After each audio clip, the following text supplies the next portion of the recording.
Welcome to Enlightened Connections, where we explore intuition, animal communication, healing, consciousness, and the deeper wisdom that connects us all. I'm your host, Lisa Aston Michael. Please follow the podcast so you don't miss future episodes.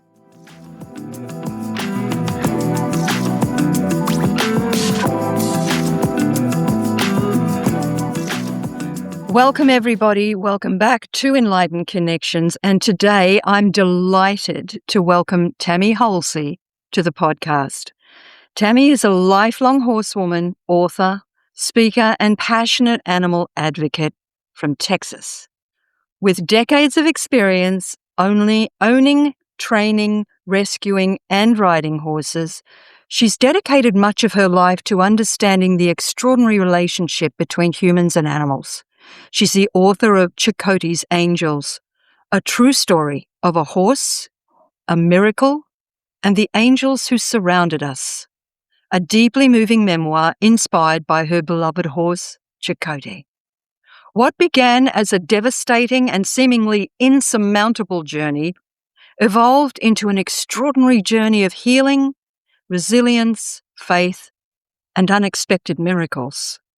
Through that experience, Tammy found herself exploring questions about intuition, spiritual connection, hope, and the profound role animals can play in our lives. Today, through her writing, speaking engagements, and interviews, Tammy shares powerful stories that inspire others to recognize the wisdom, the courage, and unconditional love animals bring into the world. Her work reminds us that some of life's greatest teachers may walk beside us on four legs. Tammy, welcome to the show. Thank you for having me. I'm really delighted to be here. I've got so much to talk to you about, and of course this is going to be all about Checote. But before we move to that beautiful story and that beautiful experience that both of you have had, let's just have a quick look at Tammy. And let's go to your love of horses and where that began and how it led you to Checote. My love of horses began as a baby. Horsey was my first word. My grandmother started putting me on horseback before I could walk. I was riding by myself and had my own pony at the age of 3. I rode my first bronc at the age of 8. Wow. It was a Shetland pony. Oh, that makes sense. Yes. But yeah, they were just part of my life always. There was a portion of my young adulthood when I didn't have a horse, but I got a divorce and got a horse, and it was a really good trade. Yeah, So. I was going to say to you, that sounds like there was a boyfriend interruption there. I think when we girls move from ponies to boys, we have the quick realization that, that probably wasn't a good idea. Sorry to interrupt you, but That's all right. No, it's great. So you got back on track, yeah. I did. I got back on track and reclaimed Tammy. And yeah, I've always had a really strong connection with all animals, in particular horses and dogs, but really all animals. They're very drawn to me, and so I've always been that way. It's an interesting thing, isn't it, that I find people that have this natural born communication connection with animals generally struggle a little with people. Did you find that at all? In terms of the flow of communication is more difficult with people, maybe because people wear masks and animals don't. Yes, but I see through the masks. So there are some people that I avoid, and I've been that way as even from a young child. My mom tells the story of her holding me in her arms, as a toddler, and if somebody would speak to me and just say hi and I didn't want anything to do with them, I'd just turn my head and I wouldn't look at them and I wouldn't respond. So you've been tapped into energy from the get-go, really, haven't you? Yes, I really have. You hit the energy fields before you hit the people.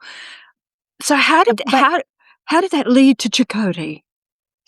So with Checote, it was kind of an interesting way. I had a horse that I'd had for a number of years, and she became permanently lame, meaning that she couldn't be ridden any longer. And I really, wanted another riding horse. And a friend of mine had purchased a horse at a charity auction, and he owns a 6,000-acre working cattle ranch, and he had bought him kind of as an extra, but the horse was so small that his cowboys didn't really like to ride him very much because he was just so little, and they just kind of, they're big men, and they just overpowered him.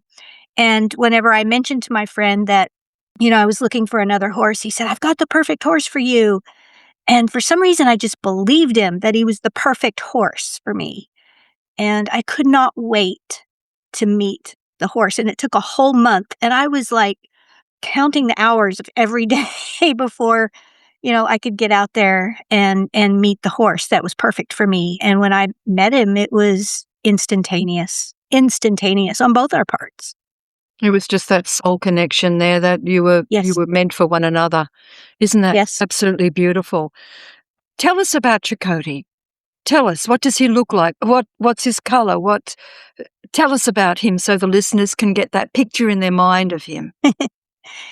Checote was small for a horse. He was only 14 hands, so there's 4 inches in every hand. So he was quite small. He was a pinto, and so his predominant color was a dark brown, not bay, not sorrel, but a dark brown, and then of course the big white patches.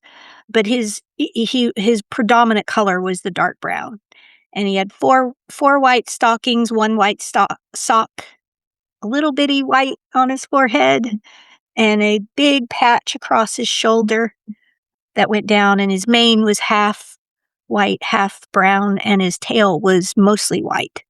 So, Okay. Well, now that we have a description of him, we can journey with you yes.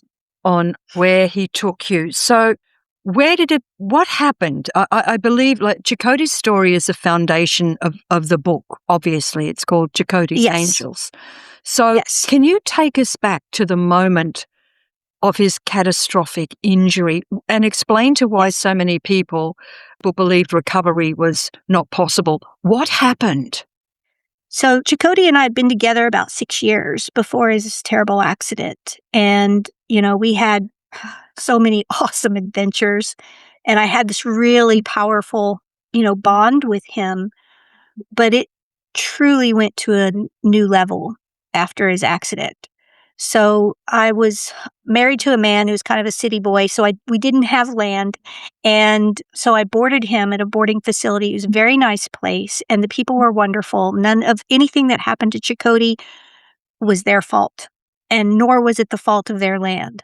But they had a large pasture of about 30 horses, and it was late at night on a July, which in the US, in Texas, that's our summer, so it's extremely hot in July, and it was after dark, and a helicopter buzzed the pasture with their searchlights, obviously looking for someone, but it sent the whole herd into a panic. Now, Checote was normally not afraid of helicopters at all because they literally landed next to him. I'd worked with him with aircraft, but I believe that the fact that the entire herd panicked sent him into a panic as well. The rest of the herd was kind of far back part of the pasture, and Checote was found in the middle of the pasture with his companion horse. So he had this huge black draft mare that was his favorite buddy. They looked so funny together because he was so little and she was so huge, but he just adored her. But they were together, just the two of them in the middle of the pasture, and the owners had gone out to the pasture after dark to catch a horse they had recently acquired and ride it in the arena after dark. And the horse that was with Checote, her name was Star, made some unbelievable maneuver. And it was so crazy, the owners of the boarding facility could not even describe it to me. But they just stopped dead in their tracks and turned to look at her. Like, did she just do that? Is what they told me. They said to each other, did she just do that?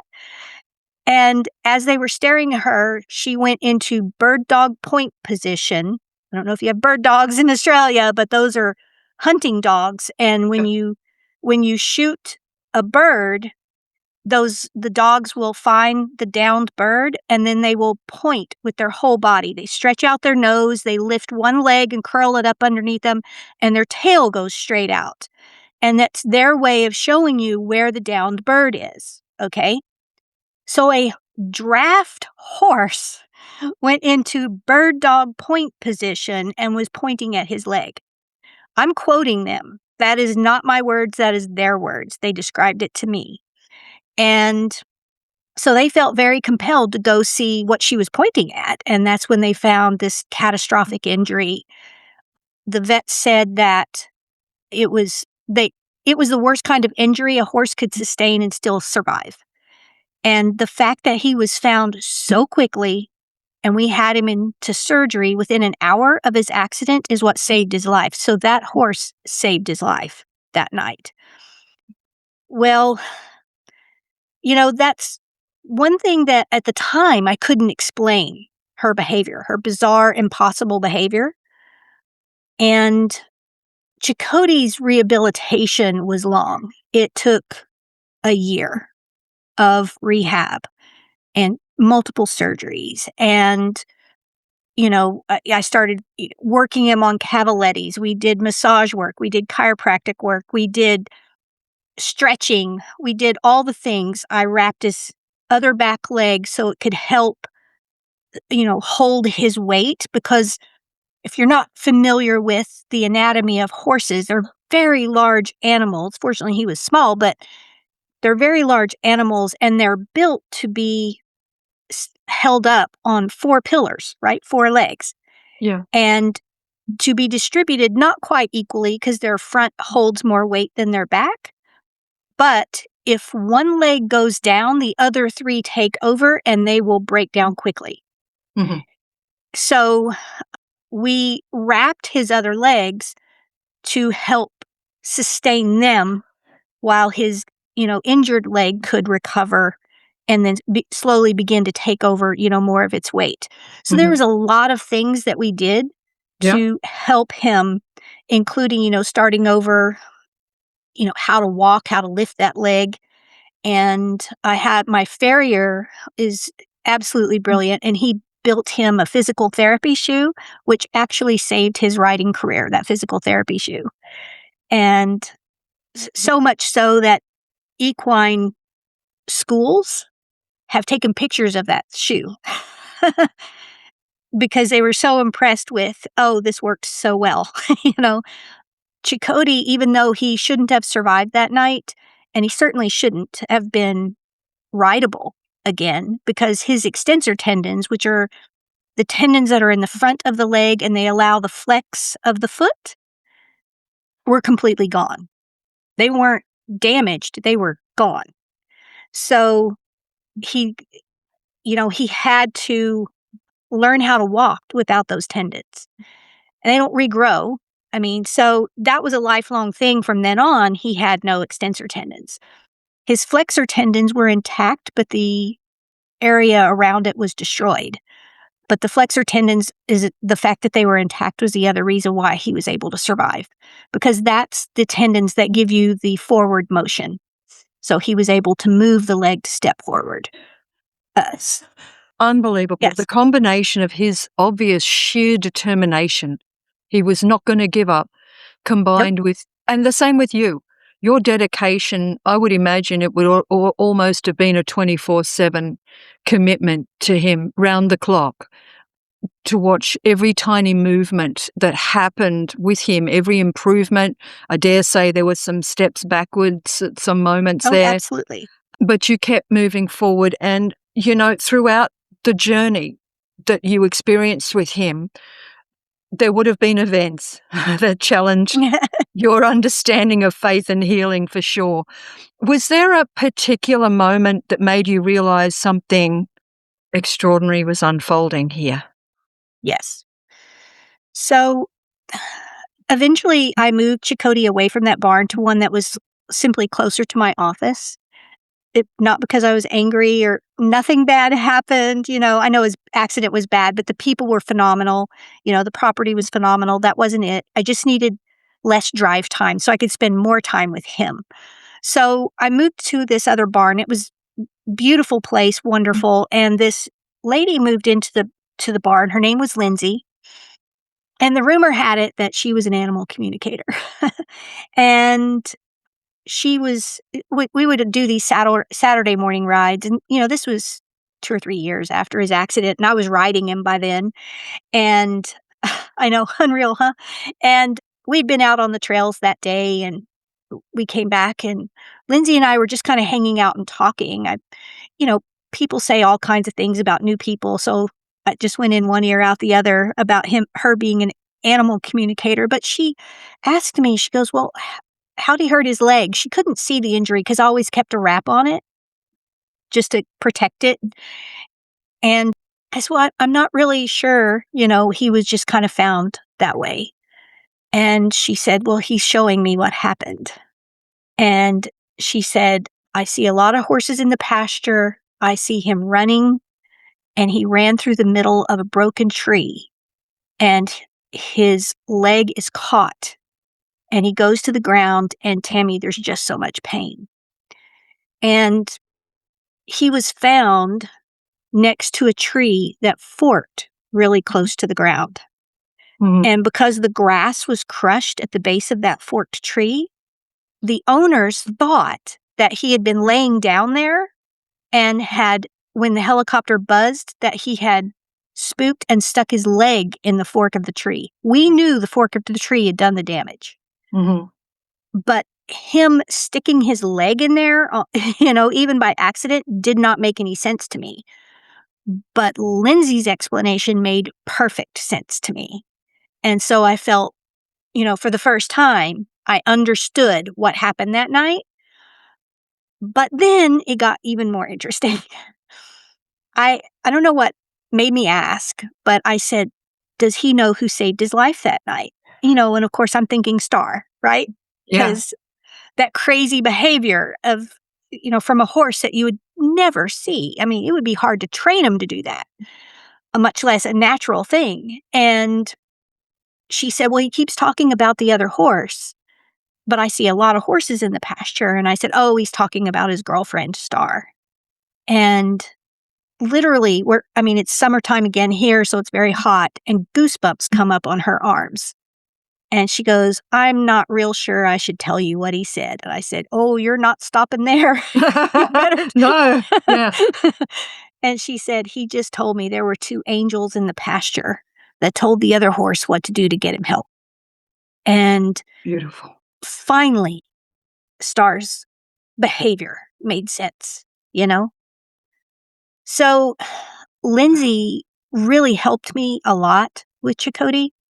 Checote had suffered with a condition called string halt. And what that meant was that injured leg would hike really high up to his belly, and then he'd slam that foot down. It's like he didn't have the right kind of control with the leg. And it'd gotten a lot better. We'd done some things to help him, but he still suffered with it when he was on concrete. And Lindsay stopped it like that. And his string halt stayed away literally for years after she did that. But she just did energy work and she removed.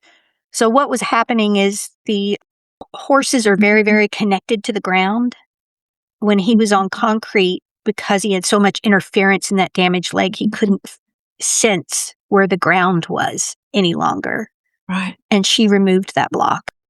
Beautiful. And it was crazy, but literally the leg didn't have the string halt for years, and not until like the last year or 2 of his life. So I guess that changed your views on animal communication. Well, I didn't have any negative views about it at all. So that I was very grateful, Yeah. But wow. it kind of changed my life in, pre-Lindsay and after Lindsay. So Yeah, I was going to ask that journey so far that you Mhm. had talked about being with Checote. Was there a turning point in that journey that made you realize that your experiences with him went kind of beyond the ordinary horse-human relationship? Yes, because it went even further. So, I mean, even during his recovery, he was he trusted me so implicitly that if I wasn't there, the vets couldn't get near him. They couldn't change his bandage. They couldn't look at him. If I wasn't there, they'd have to sedate him to get near him. He would take pot shots at people's heads with that leg, saying, keep away, keep away, keep away. If I was there, he'd stand perfectly still and he was an utter gentleman. And the vets would say, this is a completely different horse when you're not there. They couldn't believe how different he was. And that's kind of where it started, that this was pretty extraordinary. But more things happened. After, Lindsay got called away to another state. And so, she moved out of Texas and went somewhere else with her beautiful gray horse. And then, months later, a new lady moves into the barn. And I was carrying a water bucket to Checote's stall and I see this new face. And I'm friendly, so I stop and say hello and introduce myself. And she was friendly back. And she said, which horse is yours? And I said, well, Checote's my horse. He's in this stall right here. And then the one behind him, I also had another horse at the time. Those two are mine. And she just looks shocked. And she goes, this horse in this stall is yours? And I said, yes. Why? And she goes, well, I don't want you to think I'm crazy, but I have the ability to see angels. And there are two angels with your horse that never leave him. And they are in the stall with him now. And she said, and what's crazy is that I've rarely seen an animal with its own angel. I've never in my life seen two, not within an animal, never. And I just stood there in shock for a minute. And finally I said, I know. Oh, But, it just wasn't what I expected. I mean, and this was the lady's first day at at our barn. So it's not like she had had a chance to hear rumors, but I didn't go around the barn telling people my horse had angels, either. It's just not yeah, something you tell people, at least not that point in my life. I do now, but back then, yeah, I didn't. yeah. So then months later, I'm in the wash rack and I'm changing Checote's bandage. He had twice a week bandage changes, even years and years and years later. This was a lifelong thing, from then on. And so I'm changing his bandage and she walks by us and then she stops and she's staring at us and she said, the bond between you and your horse is so strong, I literally see it. There is a thread of light that goes between your forehead and his. And it's so vibrant, it just glows.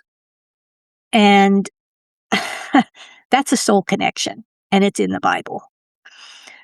And I just said, that makes sense because I feel that. I feel him when he's wanting to tell me something.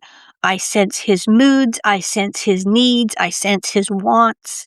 And he's mine too. He would get me too. So, I believe with all my heart and all my soul that our animal companions are here for us as much as we're here for them. And it's interesting how incredible that both Lindsay and the next lass, who had different skills, both spoke to you about the angels there.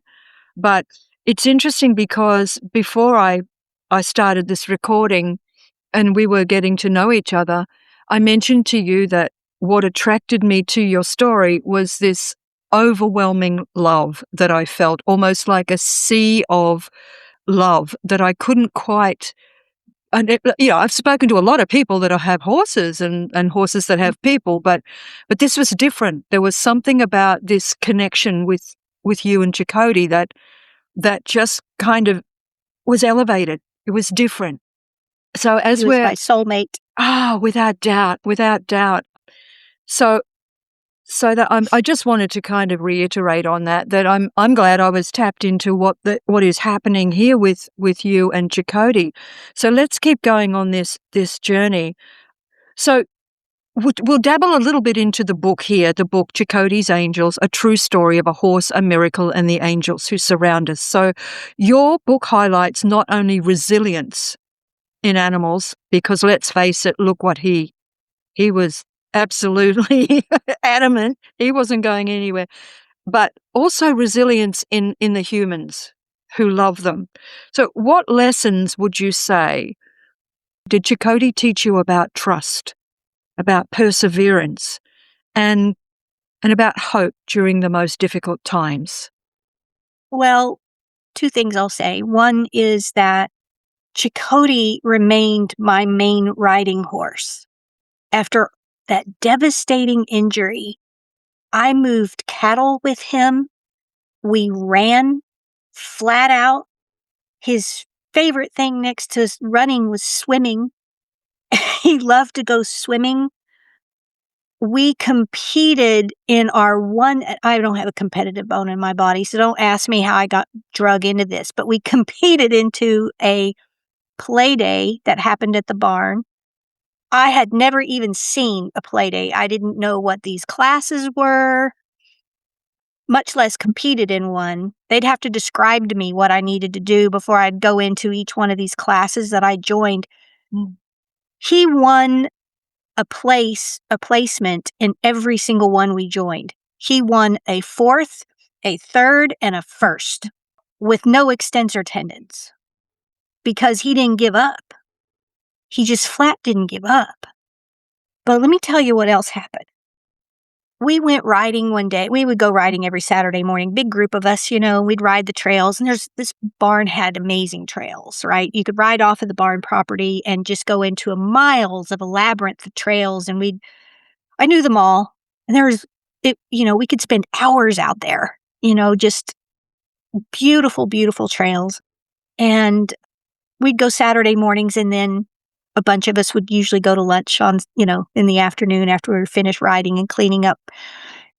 But this particular day, we'd all gone riding, but there was only 2 of us that could go to lunch that day. And one of them was the lady that could see angels.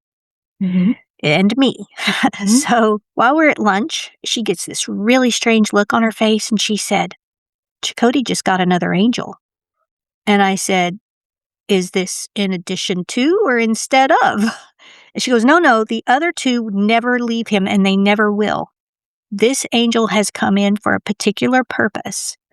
Checote's going to have to help somebody. And this angel will guide him in that. Oh, I've got shivers. And I had a million questions. What, where, when, how? She said, "I can't see that. All I know is that it'll be important, and it's going to be soon." And 10 days later, after work, I go out to the barn, no intention of riding, and I'm in shorts and tennis shoes, and I don't even have boots in the truck. And I'm pulling Checote out of his stall, and I look up, and there's 2 incoming horses from the trails, riderless, at a dead run. And they belonged to my friends, Jean and Brigitta.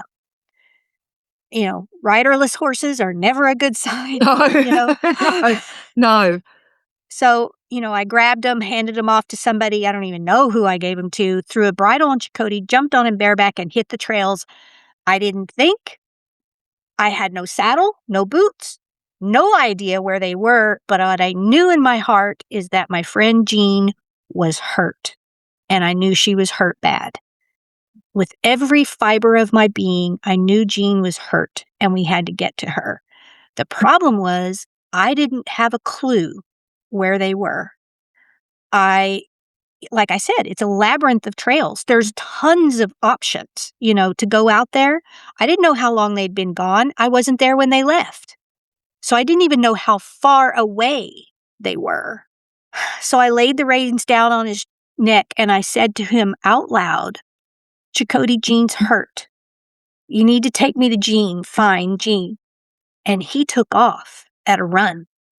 And he wasn't wandering. He wasn't searching. He was deliberate in his turns, and he took a very deliberate path.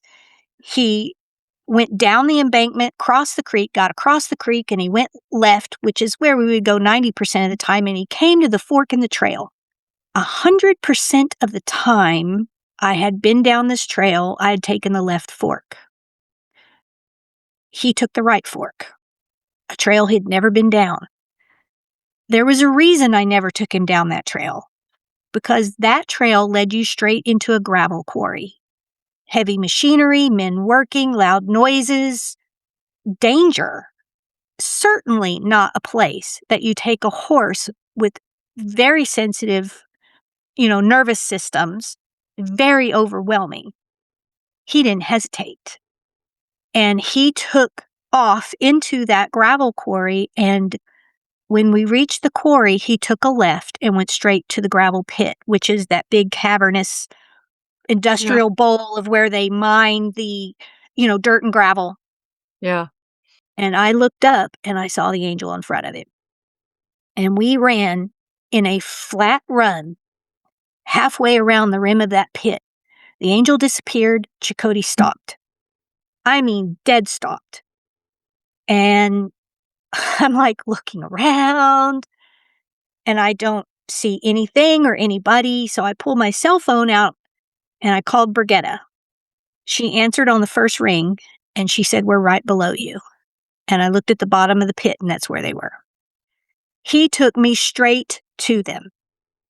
And as it turns out, that was the most direct route to get to them.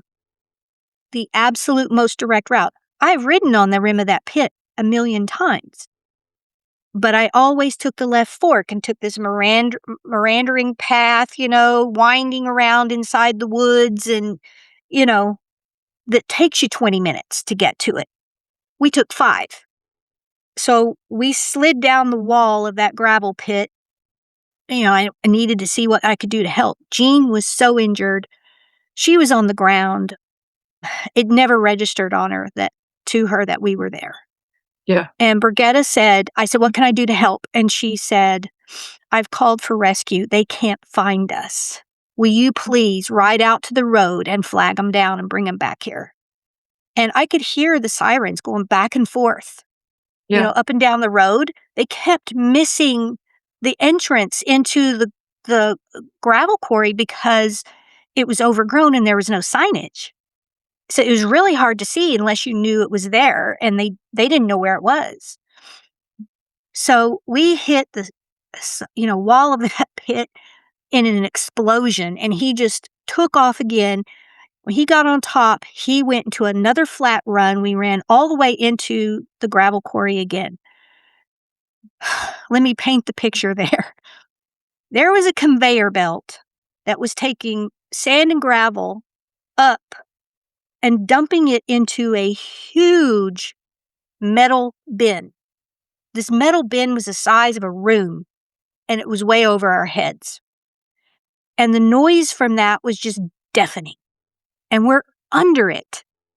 And he never hesitated. I forced him to slow down, but he was like in an extended trot, trying to get to the road.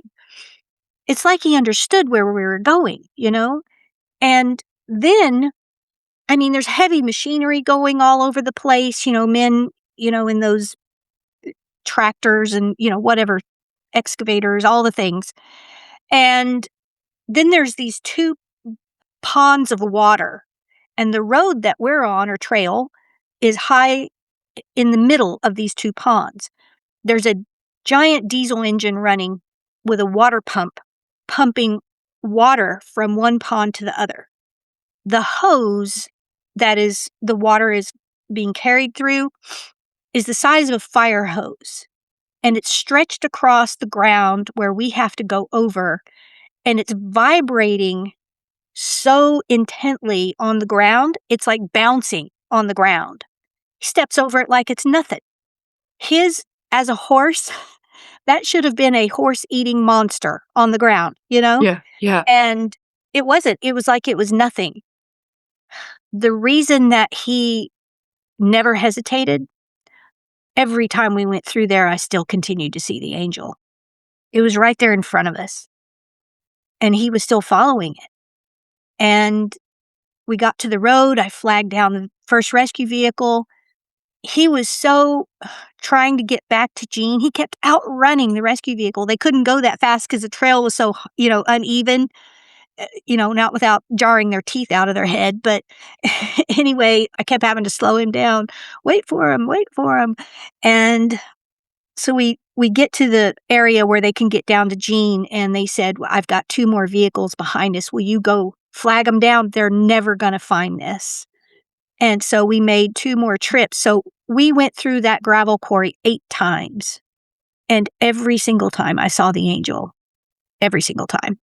And I've been asked, what did the angel look like? What did the angel feel like? It wasn't this bright white, angel like you see. It was more muted colors. It wasn't dramatic. Yeah, I could clearly see wings, and there was like a form, between them, but it was just kind of like misty, Yeah. not totally fully formed, but definitely I could see it with the naked eye. But even when I couldn't see it, I could sense its presence. And the first time I saw it, I thought, oh, good, you're there. Now I know we're going to the right spot. You're there. And until I saw it, it never occurred to me this was Checote's mission, to save Jean. Normally you can't stop me talking, but this story overwhelms. It is overwhelming. Try writing it. It was really, Actually, I really. think it should be a movie. It should really be a movie. This is Well, phenomenal. It's going to be. This is phenomenal. It's going to be a movie where actually I've found the horse to play Checote. We've filled most of the roles, and yeah, we're going to be starting to film. I take it Checote is no longer with us. He's with the angels passed 4 now. years. Yes. Well, he's with me always. Yeah. I feel him. I see him. I hear him. Well, you're one of his angels, aren't you? You're one of his angels. He's one of mine, and he's mine. Yes. Yeah. And yeah, he passed 4 years ago at the age of 27. What a mission. What a mission. But that event brought us so much closer. That's when I started hearing him clearly in my mind. I could hear him when it was important.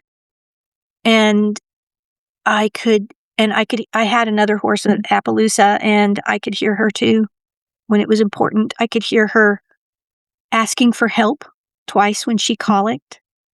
And both times I was distracted and doing something else. One time I was sitting in the exact chair I'm sitting in right now working, and I heard her, and I flew down the stairs and found her at my back fence colicking. And I heard her on a trail ride.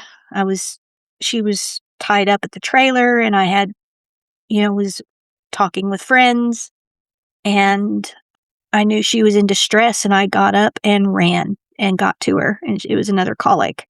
But she was dehydrated because she didn't like the taste of the water on the trail ride. So, did these connections open up for you after your experience with Checote? So yes. he was very much the catalyst. Where he was the catalyst for me understanding it. So when I was young, I used to take it for granted, and my mom used to tell me how I used to talk for my animals. I say, no, the duck said this, whenever I had a pet duck. And, but that kind of disappeared because they thought it was funny, because I was 2 years old and talking for my duck. Yeah. Yeah. But yes, I learned to hear him. And the last time the day before I let Checote go, the string halt was back, and it was back in spades, and he was having a really, really hard time, making his way to the pasture, and he couldn't keep up with the herd any longer. I mean, he was 27, and he couldn't keep up with the herd any longer. His leg was just falling apart on him, and he'd had extended hospital stays. He had lots of vet care, but it just didn't make any difference. It was just time, Yeah. And I always I have like feeding pens that are covered and protected, but I have a barn, and that was Checote's place to eat because he was the most important, and now I live out in the country. I have my own place. So, but, he always got the place of honor to eat and stay. And I waited and waited for him, and he was just slowly making his way to the barn. Everybody else was penned up and fed, and I'm still waiting for him to make his way. And he goes through the doorway of the barn, and he falls into the door frame. I mean, just kind of like he loses his balance, and the door frame catches him. I mean, he didn't go down, but he turned and looked at me, and I heard him as clear as if he had spoken English. He said, "It's time, and I need your help." So I know. I said out loud, "Okay, I'll help you tomorrow." I kept my promise. He was ready. But 2 years prior to that, maybe it was 3 years prior to that, I was to the point where I was going to go on this big horseback riding trip, and we were going to go to South Dakota, which is a 2-day drive, and take the horses and ride up in the hills of South Dakota. It's going to be so cool. And there's like 22 of us that are going, and it's so exciting. And I was telling Checote all about it. And I heard him say, I can't do that anymore. And that really hurt my heart, not be able to take my best friend on this amazing trip, And so I decided I was going to take Gemini. And Gemini was young. I'd rescued him out of a kill pen, a few years prior, and I'd been working him, and he was not affected by a devastating accident, and devastating injury, and he still had the stamina of a young horse. So I made the decision finally one night that I was going to take Gemini. And so the next day I went out, while I'm feeding them, decide I'm going to tell Checote, I'm going to take Gemini instead. And they happened to be in pens next to one another eating their dinner. And I'm standing outside the panel at Checote while he's got his head down in the bucket eating. And I said, Checote, I've decided that it is going to be too much for you to go on this trip, and I'm going to take Gemini instead. And he pulls his head out of the feed bucket. Now that right there is a phenomenal thing for a horse to lift up from their feed, right? He looks me straight in the eye, and it was like I heard an acknowledgement. And then he turns and faces the panel separating him and Gemini, and puts his head inside the pen of Gemini. Gemini leaves his feed and meets Checote nose to nose. And I heard Checote say, "You better take good care of my girl." Wow. At some point, I'm going to stop crying through this interview because it is just... You should read the book. I don't think I can. I don't think I can read the book. I can't even get through listening to you talking about it. This is just the most powerful story of love and compassion and guardianship and a journey that you hear once in a blue moon. You really do. The only similar story I've heard is the one of, I think his name was Snowball, Harry somebody, rescued a big grey. Yes. And I'm very familiar with that story. Yeah, and paid pittance, and this horse, out of love and gratitude, went on to be an Olympic show jumper, winning, Yes. It was a fantastic story.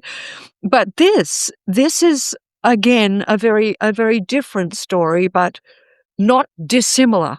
Not dissimilar. Right. So after I pull my big girl socks up and stop sniffling and crying, by the way, you have to let us know when this movie has been made. Yes, ma'am. And I don't know if we'll get to see it publicly in Australia, but I am sure that there will be a way that you can give us that opportunity to see this story, because this country is full of people, horse Yes, lovers. ma'am, it is. And this story, it cannot go unwatched. It cannot go unheard. And I, for one, feel extremely honoured that you have shared this story of yourself. And I wasn't prepared for this. I've read your website, read everything. I was not prepared for this. This is extraordinary. The love is Yes. profound. Yes, that's what you sensed. That's what I Right? You sensed. tapped in. Yes. I should have buckled up a bit better before I so anyway, that's us, right? And I'm okay with that. I'm not ashamed of that. Love is love, and it's beautiful. And Checote has not opened just your heart and the hearts of those that he came into physical contact with, but clearly he's going to open the hearts of the listeners as well. And that's a gift that I thank you both profoundly for. Thank you. He changed a lot of people's lives, you know? He ain't finished yet. Yes. He ain't finished yet. But, Yep. For listeners who might currently be facing something like a health crisis or a loss or a challenge, with a beloved animal companion, not everybody has the blessing to be able to receive the messages from their animal companions. They have the ability, but not everybody experiences it. It could be they don't believe it, or they don't expect it, or they're not open to it, whatever reasons. But for people that might be facing that and may not be blessed with hearing it's time and I need your help to go now, which of course gives you some strange sense of peace and relief, because you don't have to wrestle with, did I do the right thing? Was it the right time? Da-da-da-da-da. You knew. Yes, I did. But for those who may not know, what would you most want them to know from Checote's story about their own animal companions? You can't get any closer to an animal than I was to Checote. Losing him was devastating. But I knew it was the right thing. You know in your heart when it's the right time. You know it. Whether or not, you may not be the right time for you, but you know it's the right time for them. And you can't be selfish. You have to listen to them, because they will tell you when it's time. The problem is it's sometimes hard to get out of your own head, right? And get through your own emotions. I was blessed that I heard the words so clear. It was almost like he had spoken out loud. And I understand that not everybody, and actually very few, are able to hear that. You have to just get quiet and open yourself. Open your heart, open your mind. Animals are sentient beings. They have thoughts and feelings and joy and anger and, emotions like we do. Not, similar anyway. And you have to open your mind to the possibility and accept that they will and can communicate with you. Yeah.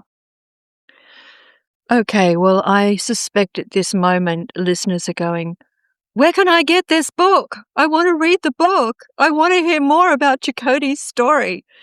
So the book is called, again, I will repeat this, Checote's, that's Checote, apostrophe S, Checote's Angels, a true story of a horse, a miracle, and the Angels Who Surrounded Us by Tammy Holsey. Now, the best way for people to get this book Amazon. would be through your Amazon. I did become a bestseller there for a while, so I guess it's going to do okay. Well, okay. So I will also have the link to the book at Amazon Great. in the show notes. And if Yes. anybody would like to... there is I'm on Facebook. I don't know if anybody else on here is on Facebook, but I'm on Facebook. I think most people are on Facebook here, but there is a page?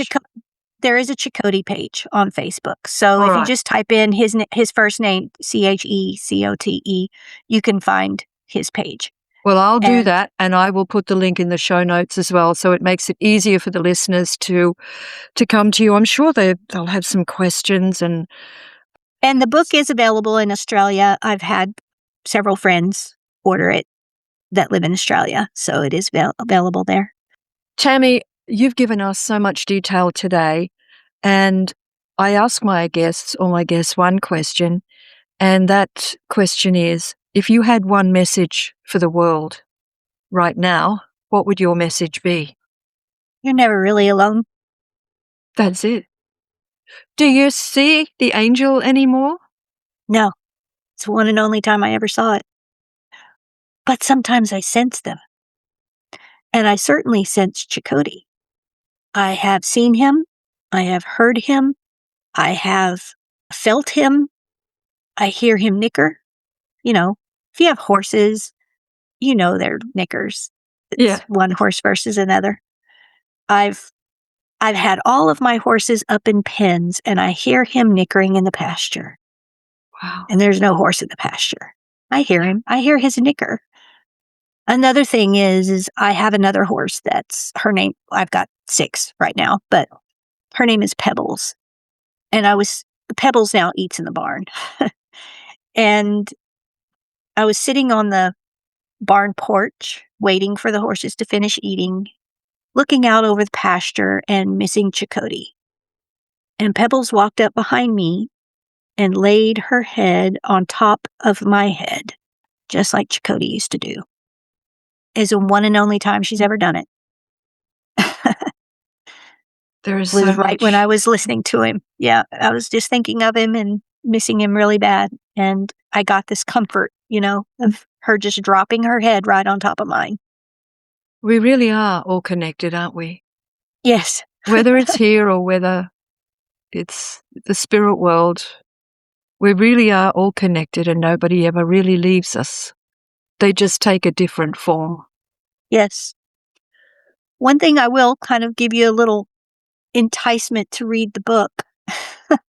I did have another encounter with the angels. Didn't see them, but I sure felt them. And you'll have to read it. It's in. I love that. I love that. That's a real teaser. Okay. Tammy Holsey, it has been an extraordinary experience with you today. I'm sure the world could have ended and I wouldn't have even known.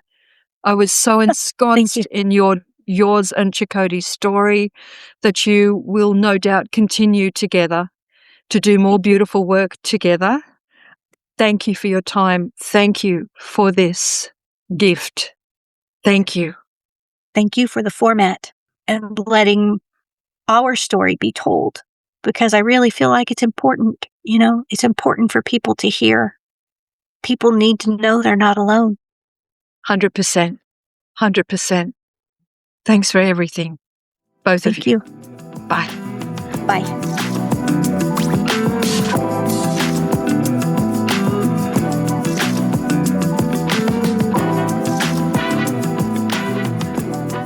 Thank you for being here and for listening to Enlightened Connections. I hope today's conversation offered you insight, reflection, or a deeper sense of connection. If this episode resonated, please follow or subscribe and share it with someone who may benefit. All resources mentioned in this episode are listed in the show notes. You can also join me inside the Enlightened Connections Facebook community. I would love to welcome you there. Until next time, take gentle care, stay connected, and trust the whispers.